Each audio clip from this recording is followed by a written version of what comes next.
Jason Unruhe is a political commentator who joins us. So are we going to take this as at its face value, Jason, that this is basically another way that the U.S. Wants to, be it indirectly, provoke China? Well, definitely this is a plan to provoke China, but there's also a lot of U.S. need in this situation, particularly with regards to the information technology sector, particularly with regards to semiconductors. There's a bit of a global shortage of it right now, and that's something that has been affecting many U.S. businesses, obviously in the technology field. But the United States has never shied away from the fact that it is trying to prop up Taiwan as an independent country, despite the fact that in the past, Taiwan applied to be recognized as the official China, which was later rejected by the United Nations. Now, of course, Taiwan as a country came into existence after the U.S. essentially stole it from mainland China following the Communist Revolution in 1949 by sending warships into the strait in order to make sure that the expanding influence of the Communist Party did not reach the island itself.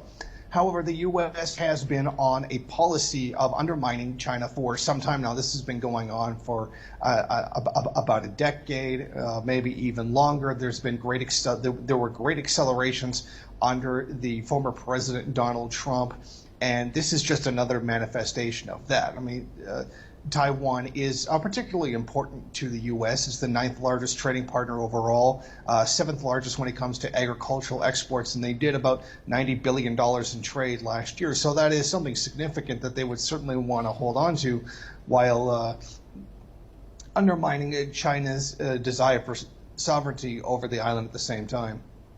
Well, what kind of reaction may we see from China in this case? I think that in this case, China will probably do the same thing. It will give a lot of harsh words, threaten the U.S. not to interfere in Taiwanese affairs, but I don't think that China is actually going to go to war over Taiwan.